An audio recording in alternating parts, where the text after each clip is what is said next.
Salam sejahtera. Calon Perdana Menteri, kenyataan PAS desakan untuk Muhyiddin beri laluan, kata penganalisis. Ia selepas PAS dilaporkan akan memilih calon Perdana Menteri bawah 70 tahun yang sihat jika Perikatan Nasional berjaya menawan Putrajaya pada PRU 16. Saudara, hari ini juga kita dikejutkan dengan penayangan semula wajah PAS yang sebenar. Selama ini kita sudah tahu PAS mempunyai wajah yang tersembunyi. Akhirnya wajah yang tersembunyi itu topengnya terbuka. Wajah sebenar mulai kelihatan. Apabila PAS yang selama ini pernah mencipta rekod mengkhianati kawan di tengah jalan. Apabila PAS pernah beberapa kali mengkhianati rakan di tengah jalan, antaranya Semangat 46, DAP, dan juga UMNO. UMNO lah yang paling teruk apabila mereka dikhianati dalam mufakat nasional. Apabila PAS telah pun bermain kayu tiga, bermain dua kolam bersama dengan Parti Bersatu. Sekarang, isunya yang paling besar ialah apakah Bersatu akan membuat perkiraan berharu, perhitungan baharu untuk masa depan Parti Bersatu itu.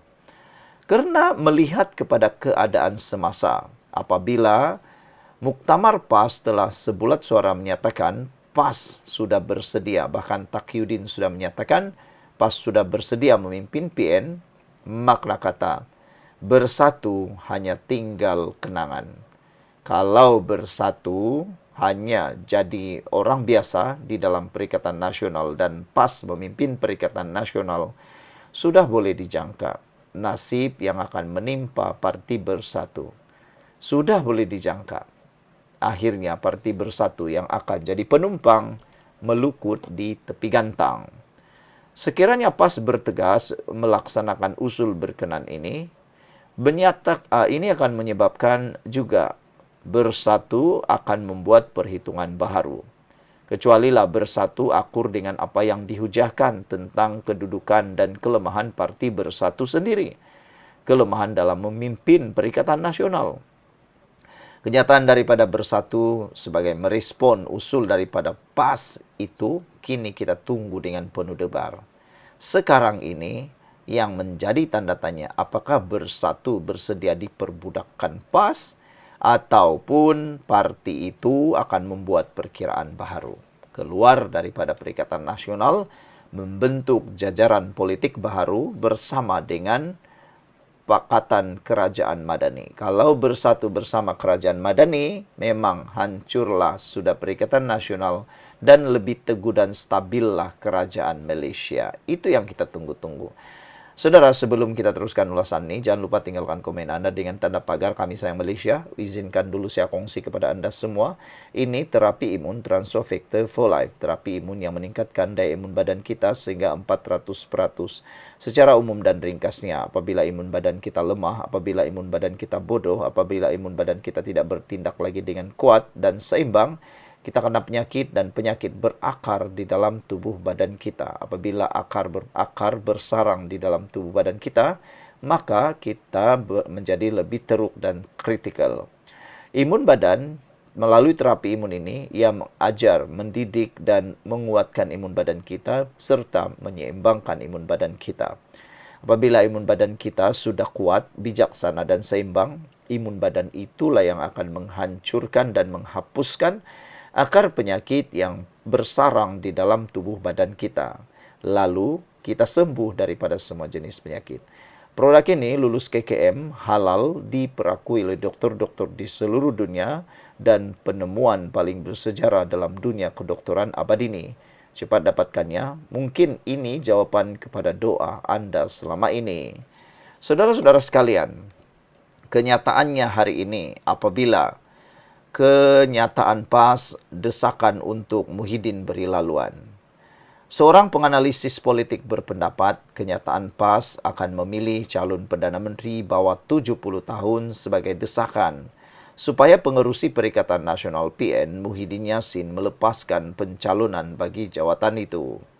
Saintis politik dari Universiti Sunway, Wong Chin Huat, berkata, Presiden Bersatu itu perlu memberi laluan kepada calon berpotensi seperti Hamzah Zainuddin atau pemimpin PAS. Jika Muhyiddin mahu bersatu mengekalkan calon Perdana Menteri dan dalam PN, beliau mungkin perlu menyokong Hamzah Zainuddin. Namun, sekiranya beliau bertegas dan PAS menekan mahu calon Perdana Menteri mereka sendiri, seperti Ahmad Samsuri Mokhtar, maka Hamzah juga mungkin terlepas peluang, katanya. Beliau berkata, tindakan itu secara tidak langsung akan memaksa Bersatu menarik sokongan terhadap Muhyiddin, kerana ia sukar mengekalkan banyak kerusi marginalnya. PAS adalah parti yang sangat realistik. Sekiranya mereka merasakan calon Perdana Menteri daripada Bersatu boleh membawa kemenangan, ia akan mengawal cita-citanya. Katanya sambil menambah jika PAS menekan merasakan sebaliknya, parti Islam itu akan menonjolkan calonnya. Semalam, Presiden PAS Hadi Awang dilaporkan berkata parti itu akan memilih calon Perdana Menteri mereka di bawah umur 70 tahun yang sihat sekiranya PN berjaya menawan Putrajaya pada PRU16. Tetapi katanya soal siapa yang akan mengetuai kerajaan jika gabungan itu memenangi pilihan raya akan datang, dibincang bersama rakannya dalam PN. Kenyataan Hadi itu menyusul keputusan Bersatu menamakan Muhyiddin, ahli Parlimen Pagoh yang kini berusia 78 tahun, sebagai calon Perdana Menteri ke-11 dari parti itu untuk PRU16. Majlis tertinggi PN akan membincangkan isu calon Perdana Menteri minggu depan. Azmi Hasan dari Akademi Nusantara pula berkata, pelbagai saranan bersifat perlian dibuat dalam muktamar PAS yang sedang berlangsung menunjukkan rasa tidak puas hati parti itu terhadap kawalan Bersatu dan Muhyiddin. Mereka melihat tak adil Bersatu mengawal segala-galanya dalam PN, termasuk calon Perdana Menteri. Sepatutnya calon tukar dalam PN. Ada calon tukar dalam PN, katanya.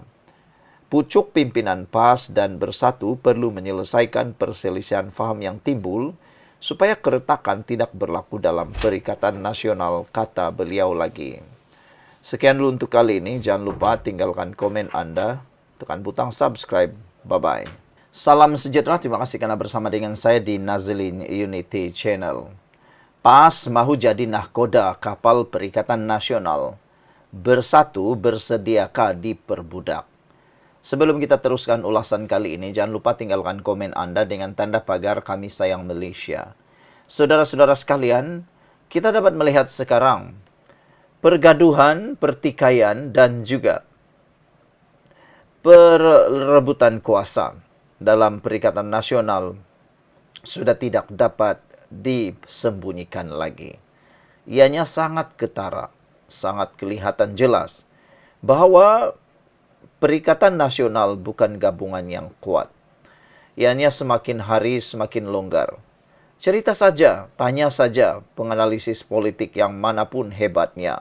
Di universiti kah, penganalisis kedai kopi kah, penganalisis yang tidak bertauliah kah, semua sedang tahu Perikatan Nasional sedang bergolak. Pergolakannya pula bukan disebabkan oleh orang luar, tetapi pergolakannya disebabkan oleh karena mereka sendiri, karena saling tuding-menuding, karena saling kuat-menguat siapa yang lebih layak dan siapa yang tidak layak. Persoalannya sekarang, ketika PAS sudah muktamad, sudah nekad untuk menjadi nahkoda kepada Perikatan Nasional, apa nasib kepada Muhyiddin, apa nasib kepada Parti Bersatu? Bersatu sekarang betul-betul kelihatan sangat tersepit dan terdesak. Mereka kini kelihatan seperti tiada lagi nilai maruahnya. Diperkotak-katikkan secara terang-terangan dalam muktamar PAS. Dulu waktu Perhimpunan Agung Tahunan Bersatu, mana ada Bersatu berani tegur Parti PAS, menegakkan kononnya mereka mau terus memimpin. Tapi sekali PAS muktamar, membuat muktamar PAS, mereka dengan jelas menyatakan keinginan untuk menguasai Perikatan Nasional. Apa pula pendapat Anda semua? Saudara, sebelum kita teruskan ulasan yang hebat ini, jangan lupa tinggalkan komen Anda dengan tanda pagar, kami benci pengkhianat. Sekarang saya perkenalkan dulu, ini terapi imun Transfer Factor for Life, terapi imun yang meningkatkan daya imun badan kita sehingga 400%. Secara umum dan ringkasnya, apabila imun badan kita lemah, apabila imun badan kita bodoh, apabila imun badan kita tidak lagi berfungsi dengan seimbang, kita tidak sembuh daripada penyakit dan penyakit berakar di dalam tubuh badan kita, bersarang di dalam tubuh badan kita, lalu kita kena penyakit. Tapi terapi imun Transfer Factor for Life ini membantu meningkatkan daya imun badan kita, mendidik imun badan kita supaya jadi bijaksana, dan menyeimbangkan imun badan kita. Apabila imun badan kita sudah jadi kuat, bijaksana, dan seimbang, imun badan itulah yang akan menghapuskan semua akar penyakit yang sudah bersarang berakar di dalam tubuh badan kita. Apabila akar penyakit sudah dihapuskan, apabila akar penyakit sudah dihancurkan dan sarangnya dihapuskan oleh imun badan kita sendiri, maka kita sembuh daripada semua jenis penyakit. Produk ini lulus KKM, halal, diperakui oleh dokter-dokter di seluruh dunia dan di Malaysia. Produk ini juga adalah penemuan paling bersejarah dalam dunia kedokteran abad ini. Saudara, kalau Anda sudah berdoa bertahun-tahun untuk lepas bebas daripada masalah kesehatan Anda, mungkin ini jawaban yang Tuhan hantar kepada Anda untuk bebas daripada masalah kesehatan Anda itu. Cepat dapatkannya, jangan bertangguh-tangguh. Rasa kurang senang hati pas kepada bersatu semakin jelas dan nyata, seperti mana yang diperkatakan sebelum ini. Ia terdedah luas hari ini apabila Dewan Pemuda PAS telah membentangkan usul untuk merampas kekuasaan dari Bersatu untuk mengepalai Perikatan Nasional PN. Usul itu disokong PAS kawasan Shah Alam yang menggariskan beberapa ciri kewajaran PAS memimpin PN. Sambil menegaskan bahawa PAS tidak hanya menjadi penumpang kapal, tetapi harus menjadi nahkoda kapal untuk memimpin PN. Antara kewajaran itu, menurut PAS kawasan Shah Alam, PAS merupakan parti terbesar dengan 42 orang ahli parlimen. Berjaya mentadbir 4 buah negeri dan PAS juga parti yang stabil berbanding dengan parti dalam PN yang lain. Usul itu dibahas oleh PAS Dungun yang menyokong penuh dan selepas diundi semua perwakilan telah menyatakan persetujuan sepenuh hati. Bermakna, PAS tidak menghiraukan dan mempercayai kepada Bersatu lagi untuk memimpin PN. Walaupun ada seorang perwakilan dari Johor bangun untuk memberi sedikit penjelasan dipercayai meragui akan kebijaksanaan usul berkenan, tetapi wakil itu tidak dibenarkan pengerusi Cikgu Hussein atas alasan ia sudah diputuskan atau diundi. Apakah Bersatu bersedia menerima usul berkenan? Akhirnya wajah PAS yang sebenar terbongkar. Apakah ia tidak akan dilihat? Inilah wajah dan rupa sebenar PAS sebagai rakan yang sering mengkhianati kawan di tengah jalan. Walaupun alasan diberikan PAS itu wajar, tetapi itulah sikap ataupun pendirian PAS yang berlaku beberapa kali sebelum ini. Ia juga berlaku ketika bersama Semangat 46, bersama dengan DAP dan juga UMNO. PAS akan memusing balik atau reverse bila-bila masa tanpa mengira keadaan. Ini keberanian PAS yang sukar difahami, malahan disangsikan. Sekiranya PAS bertegas juga melaksanakan usul berkenan, ini menyebabkan Bersatu juga akan membuat perhitungan baharu, kecuali Bersatu akur dengan apa yang dihujahkan itu. Kenyataan daripada Bersatu sebagai merespon usul daripada PAS itu, kita tunggu penuh debaran. Apakah Bersatu bersedia diperbudakkan PAS ataupun parti itu akan membuat perkiraan baru? Sekian dulu untuk kali ini. Jangan lupa tinggalkan komen Anda. Bye-bye. Salam sejahtera. Terima kasih kerana bersama dengan saya di Nazilin Unity Channel. Lihatlah, saat pertikaman berlaku di dalam Perikatan Nasional, saat Perebutan kuasa sibuk berlaku dalam Perikatan Nasional, yakni siapa yang akan jadi Perdana Menteri, siapa yang jadi abang besar dalam Perikatan Nasional, siapa yang lebih banyak duit dalam Perikatan Nasional, siapa yang paling dominan dalam Perikatan Nasional, siapa yang paling banyak berkorban dalam Perikatan Nasional. Ini pula yang terjadi kepada Anwar Ibrahim. Saban hari Anwar Ibrahim dihentam, dihina. Bahkan ada juga yang berani memfitnah beliau. Bahkan Anwar Ibrahim juga baru-baru ini menerima ugutan. Sehingga pihak polis telah pun mengambil tindakan siasatan terhadap tindakan ugutan tersebut. Hari ini, dikala Perikatan Nasional sibuk bertikam lidah, bertikam kuasa, bertikam siapa paling hebat, siapa paling mantap, dan siapa yang sepatutnya mengetuai Perikatan Nasional. Anwar Ibrahim pula dapat anugerah Imam Khalifah Agung dan 2 juta ringgit telah digerakkan untuk pendekar madani. Kata orang Anwar Ibrahim tiada kualiti. Kata PAS paling teruk sekali. PAS dengan berani mengatakan mereka mempunyai sekumpulan, segorombolan, selori, sedua lori, setiga lori, seempat lori pemimpin yang sama konon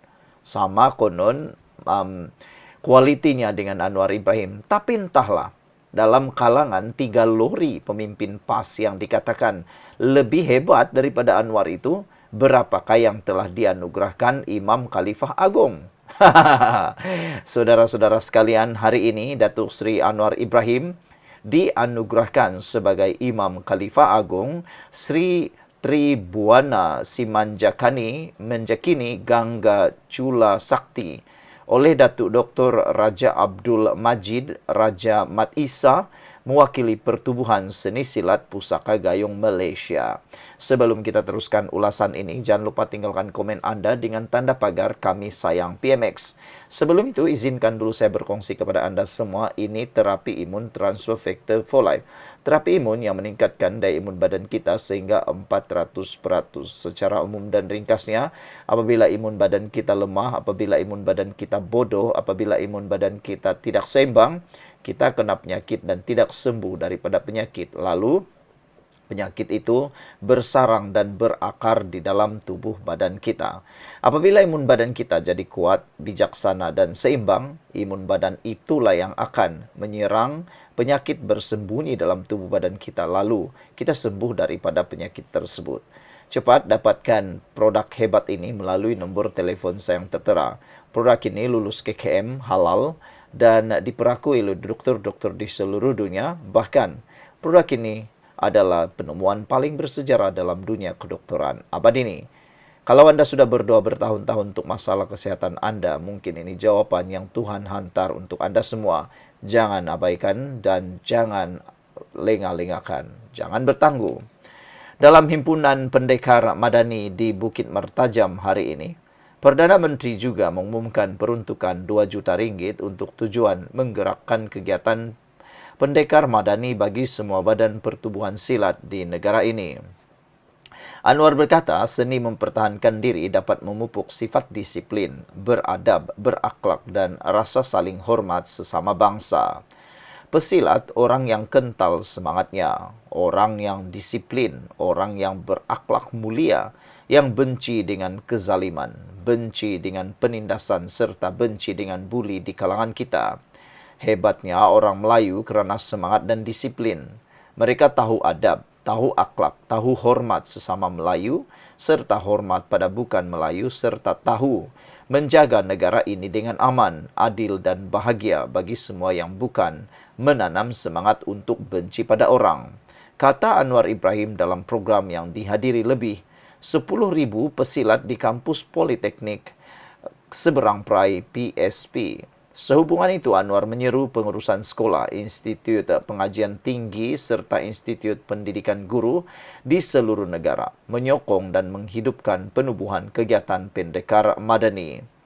Ia adalah dalam usaha membolehkan institusi berkenan melahirkan lebih ramai pesilat dalam kalangan belia sekaligus mengangkat martabat dan darjat bangsa. Anwar percaya Menteri Pendidikan Fadilina Sidik dapat membantu menggerakkan kegiatan itu ke sekolah-sekolah sebelum ia digerakkan ke IPT dan IPG bagi satu kegiatan menyatukan semangat anak muda. Yang kita sebut negara madani dan kini pendekar madani, kita menghidupkan semangat dan sudah berjalan, dan saya percaya Menteri Pendidikan akan gerakkan kegiatan ini. Pendekar madani masing-masing persatuan silat tak ada masalah bagi saya, tapi adalah satu saluran utama. Kita adalah satu bangsa, satu budaya dan seni pertahankan diri ini bukan untuk bermegah, bukan untuk angkuh, bukan untuk sombong, tapi untuk melatih anak-anak bangsa kita, dan kita akan pastikan semua sekolah kita mendukung semangat pendekar madani ini. Dan seterusnya, Politeknik di Institut Pendidikan Guru, Institut Pendidikan Tinggi, kita akan hidupkan ini sebagai suatu kegiatan yang menyatukan semangat anak-anak muda dengan satu matlamat mengangkat martabat, harkat, dan darjat bangsa ini, kata Anwar Ibrahim lagi. Sekian dulu untuk kali ini. Jangan lupa tinggalkan komen Anda. Bye-bye.